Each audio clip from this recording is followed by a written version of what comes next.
Stan Gibilisco here, proprietor and operator of amateur radio station W1GV Whiskey 1 Good Vibrations. I was first licensed in 1966 as WN0OKV Ocean Kilo Victor.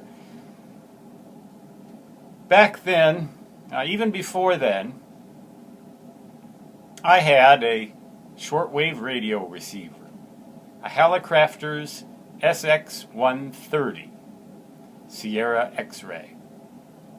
Down in our fallout shelter, which we built around 1963-64 in response to the nuclear threat from Cuba. I guess people are starting to build those kinds of things again now because of the renewed threat of possible nuclear war. I think that threat may be overplayed, but that's another thing. Fallout shelter is where the ham radio station was, and that's where I got my Johnson Viking Adventurer transmitter.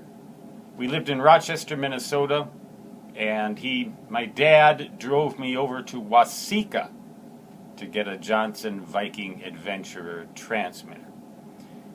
My dad bought me my Hallicrafters receiver, my Viking transmitter. He bought all my ham equipment until I was old enough to pay for it myself. And that was when I became 21 years old. He said, "Well, Stan, you're..."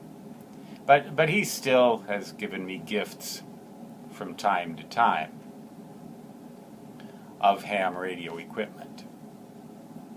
Overall, he has spent thousands of dollars on my ham radio hobby.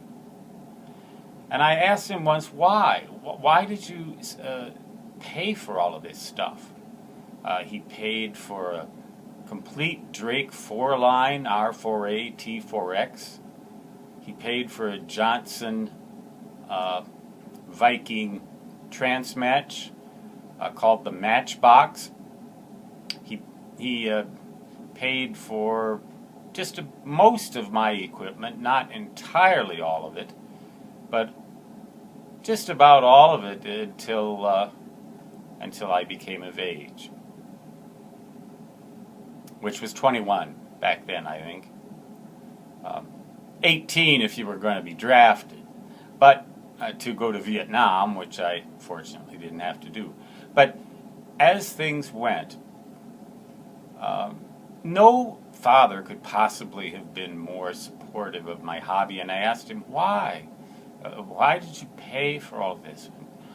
And he said, well, I wanted to encourage you in whatever endeavor or whatever direction you wanted to take, and it looked to me like maybe electronics would be your thing, and in a way it has been. Never could he or anyone else, even myself, have anticipated that I would end up becoming a writer as a career. But be that as it may, he drove me up to Minneapolis to take my extra class, my advanced and my extra class license tests around 1973, 1974, even when I was in college. And that was back in the courthouse in St. Paul, an grand old building. And they were very rigorous at that time on the extra class license. You had to pass a 20-word-a-minute code test and everything. And he drove me to Electronics Center in Minneapolis to get the Drake 4-line and and Christmas presents of various sorts comprised ham radio equipment. And as things went, I ended up working during the brief period that I actually did work for other people for the ARRL headquarters and for an outfit called Amateur Wholesale Electronics in Miami. Those were electronics-related companies, as it were, in the case of ARRL. Maybe not a company exactly, but my mother, I remember, drove me out to Connecticut to go work for ARRL headquarters. I believe, I don't remember the exact year, I think it was, well, I don't remember exactly, 1977, I believe, after I graduated college. My parents were both very supportive. My mother is no longer with us. My dad is 93 years old, still living in Rochester, Minnesota, and maybe somebody will give him a chance to see this video so that I can say thanks, Dad. Thanks, Dad, for all the wonderful things you did for me, not just for ham radio, but you know, the guy never beat on me, he never abused me. You hear all these terrible stories about people abusing their kids in various different ways. My dad nor my mom, neither one of them never did anything like that. Back then, I guess it was legal to spank. My dad never spanked me hard. My mother spanked me pretty hard a couple times, but I didn't get any bruises, scars, cuts, or other injuries from that. Her poor arthritic hands were probably hurting more than my butt was at the time. All of that, it was like the idyllic childhood for a ham radio nerd to have.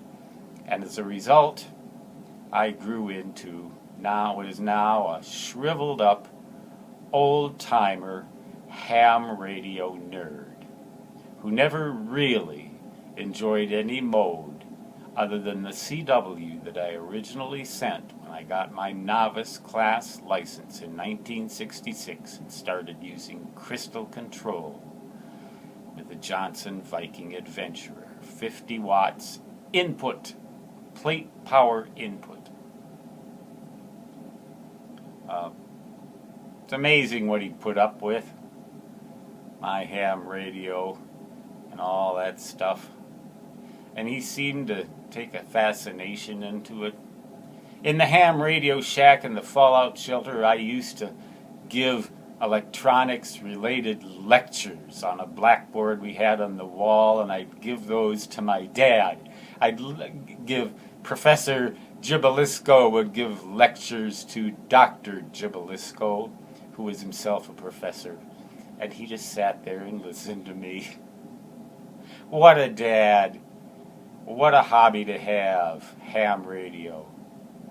And what a career to have, writing about electronics. I wonder if my dad had not been so supportive, if he had been an abusive father, if he had been some other kind of person. I wonder what I would be like today. Certainly something other than a shriveled up old timer with a 2-letter call and still having ham radio in the basement. Not a fallout shelter, but... And I bought the stuff with my own money now, by the way. Stan Gibalisco signing off. Saying 73, wishing all you ham radio kids supportive fathers and mothers like I had. Until next time, so long, which, in my native fist, shall forever after translate to da-da-da-da-da-da.